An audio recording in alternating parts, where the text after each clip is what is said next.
स्वामी नायकर, इस देश में शिक्षा की अलग जगाने वाले राष्ट्रपिता ज्योतिबा सावित्रीबाई फुले, उनके इस संघर्ष में उनका साथ देने वाली मां फातिमा शेख, हमें इस देश में आरक्षण के जनक छत्रपति शाहू जी महाराज, हमें आपको मान सम्मान स्वाभिमान की जिंदगी देने वाले भारत के संविधान निर्माता, करोड़ों शोषित वंचित पीड़ितों के मुक्तिदाता हमारे रहबर डॉक्टर बाबा साहेब अम्बेडकर और इस देश में जातियों में बटे समाज को, टुकड़ों में बटे हुए समाज को एक माला में पिरोकर कश्मीर से लेकर कन्याकुमारी तक साइकिल यात्रा करने वाले 21वीं सदी के सबसे बड़े महानायक हमारे रहबर मान्यवर काशीराम साहब के चरणों में नमन करते हुए अपनी बात को शुरू करूंगा। साथियों, सोचने से नहीं मिलते हैं तमन्नाओं के शहर। जैसा कि आप सभी को पता होगा, कितने लोग जानते हैं कि जो पहले दिन से हमारी यात्रा को वॉच कर रहे हैं, हाथ उठा के बताओ। बीती 23 जुलाई से बाबा साहेब अम्बेडकर की जन्मस्थली मध्य प्रदेश के महू से हमने एक संकल्प की शुरुआत की, जिसका नाम रखा बहुजन जागो मार्च, और जिसका उद्देश्य रखा बहुजन नेताओं साथ में आओ। क्योंकि हम बहुत अच्छे से जानते हैं कि बिखरा हुआ समाज कभी शासक नहीं बन सकता है। मैं एक नज्म गा के अपनी बात शुरू करूंगा। लुटा दे तेरे खातिर जान तो भी गम नहीं होगा, लुटा दे तेरे खातिर जान तो भी गम नहीं होगा, तेरे जैसा कोई अब जख्म का मरहम नहीं होगा। पढ़ा तुझको तो एक शायर के दिल की धड़कने बोली, कई सदियों तलक अब दूसरा अम्बेडकर नहीं होगा, कई सदियों तलक अब कांशीराम सा नहीं होगा।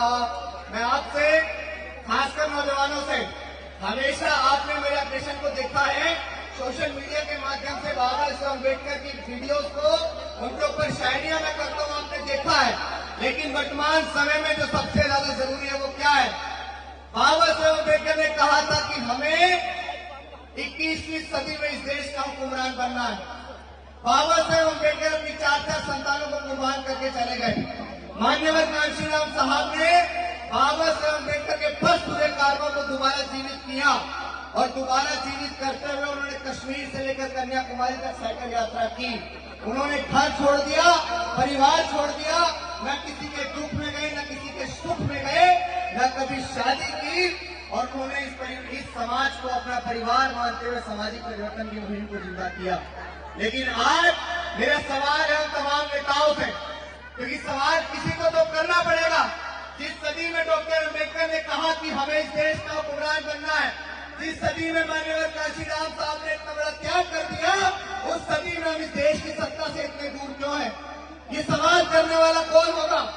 आज इस देश में हमारे नेता, मैं एक से एक बाहुबली नेता आपको गिना सकता हूं जो समाज की लड़ाई लड़ रहे हैं। इस देश में देश की सबसे बड़ी कद्दावर नेता आदरणीय माननीय बहन कुमारी मायावती है। कद्दावर नेता या नहीं है? बताओ, है कद्दावर नेता या नहीं है?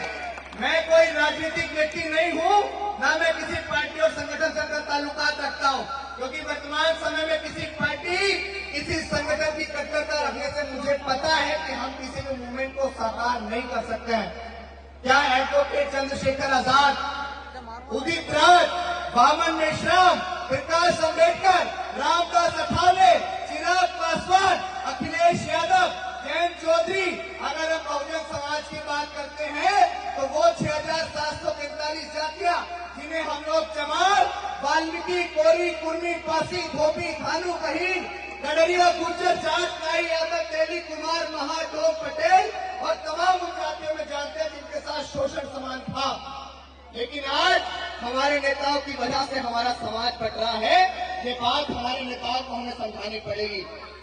बीते 2.5 महीने से अपने घर को छोड़ के हम लोग महू, इंदौर, देवास, सीहोर, भोपाल, बुरई, ललितपुर, झांसी, डबरा, दतिया, ग्वालियर, मुरैना, धौलपुर, आगरा, हाथरस, अलीगढ़ और उन तमाम जनपदों से होते हुए आज बुलंदशहर जनपद के अंदर हैं और पैदल पैदल चल रहे हैं। क्या धूप में, गर्मी में कोई भी नौजवान हमारे साथ हमारी टीम की जो चल रही है, इनको कोई फंडिंग नहीं कर रहा है।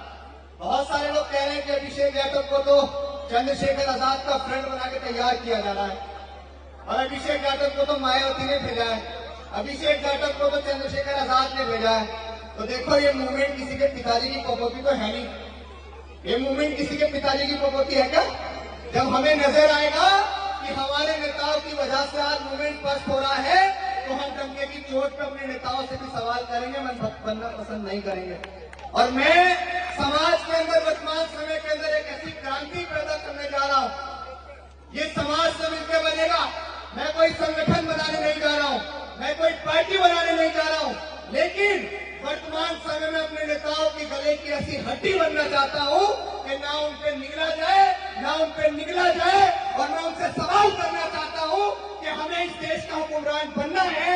आप समाज के बीच आके कहते हो कि समाज एकजुट नहीं है, समाज एकजुट नहीं है, समाज एकजुट नहीं है।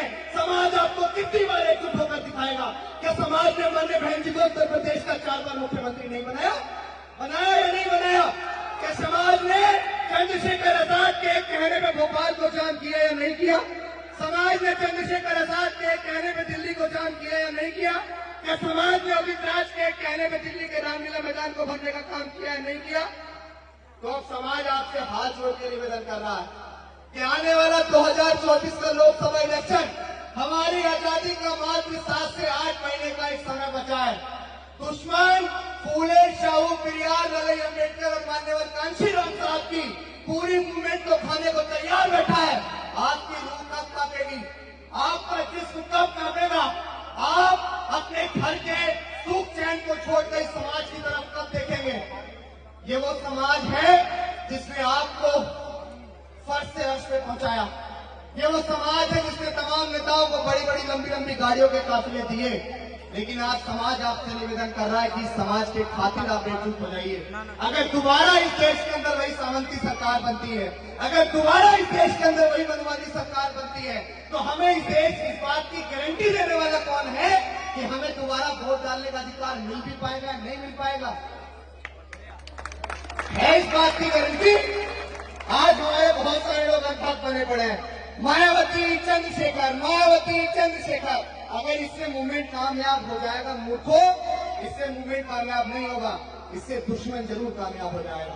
अगर आप लोग प्रयास करेंगे, अगर आप लोग प्रयास करेंगे तो बहुजन समाज की 2 बड़ी शख्सियत, माननीय बहन जी के पास एक बहुत बड़ा अनुभव है क्योंकि उन्होंने मान्यवर कांशीराम साहब के साथ, बहुत सारे लोग आज कहते हैं कि मायावती तो महलों की रानी बन के बैठ गई है, मायावती तो अपने घर में बैठ गई है, समाज को नहीं देख रही है। तो 20-22 साल की बेटी को घर से बाहर निकालो, तब आपको एहसास होगा कि फरस से महलों तक का सफर कैसा होता है। तब आपको एहसास होगा कि कश्मीर से लेकर कन्याकुमारी तक जब मान्यवर ने साइकिल यात्रा की, तो उस दौर में वो बेटी अपने घर को छोड़ के, परिवार को छोड़ के, IAS बनने के सपने को छोड़ के समाज में उतर गई। तो हमें तो वही गर्व है उस पर। अगर वो महलों की रानी बनकर भी बैठ गई तो हमें तो गर्व करना नहीं चाहिए। आप सोचिए ना कि बाबा साहब अम्बेडकर के बने संविधान से पहले वही महिला जिसको पति के मर जाने पर सती हो जाना पड़ता था, जिसको पढ़ने लिखने का अधिकार नहीं था, जो जज, कलेक्टर, डॉक्टर, बैरिस्टर, IAS कुछ भी नहीं बन सकती थी, वही महिला आपके प्रदेश की 4 बार मुख्यमंत्री बनी और जितने लोग आपको घूर के देखते थे उन तमाम लोगों ने उनके जूते भी साफ किए। तो क्या ऐसा परिवर्तन समाज के अंदर आप लोग देख सकते थे कभी? और आज बहुत सारे लोग कहते हैं कि चंद्रशेखर तो भाजपा का दलाल है, चंद्रशेखर तो RSS का एजेंट है। अगर समाज के अंदर इतने सारे नौजवान को तैयार करने वाला भाजपा का एजेंट होता, अगर समाज के अंदर समाज के मान सम्मान स्वाभिमान के लिए कहीं भी लड़ने की बात हो तो चंद्रशेखर आजाद सबसे पहले खड़े हो जाते हैं। अगर इतनी बड़ी क्रांति समाज के अंदर लाने वाला नौजवान भाजपा और RSS का एजेंट होता है एजेंट ही हो जाना चाहिए। अगर इतनी बड़ी क्रांति आप समाज के अंदर लेके आ सकते हो तो आपको भाजपा और आरएसएस का एजेंट ही हो जाना चाहिए। लेकिन आज मैं आपसे सिर्फ इतना कहूंगा, भाई हाथ जोड़ के निवेदन है, अपने नेताओं के अंदर कमियां मत ढूंढो यार। दुश्मन तो यही चाहता है कि आप अपने नेताओं के अंदर कमियां ढूंढते रहो और दुश्मन मूवमेंट में कामयाब हो जाए। मैं जितनी देर बोलूंगा मुझे बोलने दो, मैं रुक जाऊंगा अभी।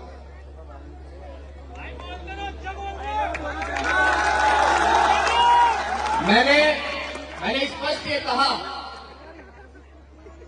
कि मैं कोई राजनीतिक व्यक्ति नहीं हूं, लेकिन जो बात है वो स्पष्ट कहने वाला आदमी हूं और वही मैं स्पष्ट कह रहा हूं। मुझे ये दिख रहा है कि आज हमने जब देखा ना जमीन से उतर के वहां से हम लोग यहाँ तक आ गए। मैं अपने समाज के बीच को, अपने समाज के बीच अपनी बातें नहीं रखूंगा तो कैसे काम चलेगा। मैं आपको सिर्फ एक बात ये बताना चाहता हूं कि हमने एक बड़े क्राइसिस को देखा है। मैं मध्य प्रदेश से यहाँ तक आ गया, मैंने एक बड़े क्राइसिस को देखा है कि हम लोग आपस में लड़ रहे हैं।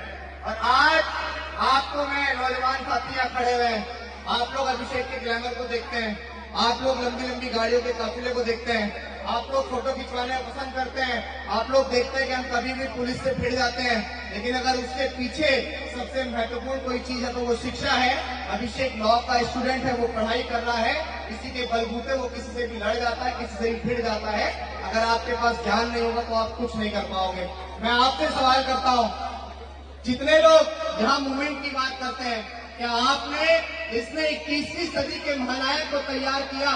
क्या हमने एलिमिनेशन ऑफ कास्ट को पढ़ा है? कितने लोगों ने पढ़ा जाति के विनाश को, बताओ? बहुत चंद लोगों ने। और आपसे यही कहूंगा कि शिक्षा इतनी महत्वपूर्ण है कि अगर आपके पुरखों की गरीबी को कोई मिटाती है तो वो शिक्षा होती है। आपके मान सम्मान स्वाभिमान को कोई दुगना करती है तो वो शिक्षा होती है। अगर आपके समाज के अंदर कोई बड़ा परिवर्तन लेके आती है तो वो शिक्षा होती है। मेरी माताएं बहनें बैठी हुई हैं, आपसे भी बहुत विशेष बात कहना चाहता हूं और बड़ी खुशी हुई मुझे कि आज भीम ज्ञान महोत्सव के सिकंदराबाद के अंदर इतना भव्य आयोजन हुआ कि जितनी पुरुषों की संख्या है उतनी महिलाओं की संख्या। एक बार जोरदार तालियां इनके लिए भी, क्योंकि बाबा साहेब अम्बेडकर ने कहा है कि मैं किसी भी समाज, किसी भी प्रदेश और किसी भी देश की उन्नति वहां की रहने वाली महिलाओं की उन्नति से मापता हूं। जिस दिन ये महिलाएं शिक्षित हो जाएंगी, जिस दिन ये महिलाएं डॉक्टर अम्बेडकर के मिशन को समझ जाएंगी, उस दिन घर घर में ये मिशन बहुत आगे बढ़ जाएगा। मैं आपसे कहना चाहता हूं, तमाम लोगों से कहना चाहता हूं कि जो अपने छोटे छोटे बच्चों को मजदूरी पे भेज देते हैं, 15-16 साल के नौजवानों को मजदूरी पे भेज देते हैं चंद 500 से 600 के लालच के लिए, मैं आपसे कहूंगा कि आप आज 2 निवाले बेशक कम खा लेंगे, लेकिन आने वाले वक्त में अगर आपका बच्चा दरोगा बनेगा, आने वाले कल में बेहतर शिक्षा हासिल करके आपका बच्चा डीएम बनेगा या आपका बच्चा बहुत अच्छी नौकरी करेगा, तो वो आपके साथ साथ आपके गांव का, आपके कस्बे का, आपके शहर का, आपके प्रदेश का नाम रोशन करेगा। इसीलिए शिक्षा बहुत महत्वपूर्ण है। हो इस तरह हौसले आजमाया करो, मुश्किलें देख कर मुस्कुराया करो, दो निवाले भले कम ही खाया करो, अपने बच्चों को लेकिन पढ़ाया करो, अपने बच्चों को लेकिन पढ़ाया करो। बातें बहुत सारी हो गई और बातें कहनी भी बहुत सारी थी, लेकिन माहौल कुछ अलग नजर आ रहा है, इसीलिए आपसे ज्यादा नहीं कह पाऊंगा। लेकिन इतना जरूर कहूंगा कि नौजवानों ने बहुत साथ दिया है, नौजवानों ने बहुत विश्वास किया है। हमारा मार्च बहुत जल्द दिल्ली के जंतर मंतर पहुंचेगा। हमने कभी भी अपनों का विरोध करना नहीं सीखा है, हमने कभी भी अपनों की टांग खींचनी नहीं सीखी है। हमने हमेशा से प्रयास किया कि हमारे नेता एकजुट हो जाए। सोशल मीडिया के माध्यम से आप तमाम लोगों ने हमारी शायरियों को सुना, आप तमाम लोगों ने हमारा साथ दिया, लेकिन वर्तमान समय में जब नजर आया कि हमारे समाज के अंदर सबसे बड़ी मांग यही है कि हमारे नेताओं को एकजुट हो जाना चाहिए। डॉक्टर अम्बेडकर और मान्यवर कांशीराम साहब की विचारधारा की बात करने वाले लोगों को एकजुट हो जाना चाहिए। इसीलिए इस आंदोलन के साथ बाहर निकल गए हैं। आखिरी में वो शायरी, आज बहुत सारे लोग भारत के संविधान को बदलने की बात कर रहे हैं। मैं नाम लूंगा तो आप पहचान जाएंगे कि मैं प्रधानमंत्री के आर्थिक सलाहकार विवेक देबरॉय की बात कर रहा हूँ। वो कह रहा है कि भारत के संविधान को बदलना चाहिए। तो मेरा उनसे कहना है कि इस देश में गृह युद्ध जैसी स्थिति पैदा मत करो, क्योंकि अगर भारत का संविधान खत्म होगा तो या तो मार देंगे या मर जाएंगे। इस बात का मुगालता अपने दिमाग से निकाल देना, क्योंकि अगर भारत का संविधान सुरक्षित है तो हम सुरक्षित हैं। इसके लिए एक शायरी आपको सुना देता हूं, इसके बाद अपनी बात को खत्म करूंगा। जय भीम कि हम अम्बेडकरवादी हैं बेटा, कि हम अम्बेडकरवादी हैं बेटा। जिस दिन औकात पे आ गए ना तो तुम्हारी सारी गर्मी झाड़ देंगे। और बाबा साहब को गाली मत देना दोबारा, कि संविधान को बदलने की बात मत करना दोबारा, वरना हम भी कानून भूल गए ना तो जितनी तुम्हारी लंबाई है उससे दुगना जमीन में गाड़ देंगे। अगर हम लोग तथागत खुद को मानते हैं तो हम लोग भगत सिंह को भी मानते हैं, हम लोग भगत सिंह को भी मानते हैं। इस बात को याद रखना। हो अब के सारी हदों से गुजर जाएंगे, हो मत समझना डराने से डर जाएंगे, हो मौत के नाम का खौफ देता है क्यों, मौत जिस रोज आएगी मर जाएंगे, वो मौत जिस रोज आएगी मर जाएंगे। कि मुझको जालिम का तरफदार नहीं लिख सकते, कम से कम वो मुझे लाचार नहीं लिख सकते, और जान हथेली पर लिए जो बोल रहा हूँ सच, उसे इस देश के बिकाऊ अखबार नहीं लिख सकते। बहुत बहुत धन्यवाद। जय भीम, जय भारत, जय संविधान। मेरे मुखार बिंदु से अगर किसी को कोई बात गलत लग गई हो तो मैं माफी नहीं मांगता हूँ, क्योंकि मैं सच्चा हूँ और सच्चा आदमी हमेशा कड़वा होता है। बहुत बहुत धन्यवाद। जय भीम, जय भारत, जय संविधान।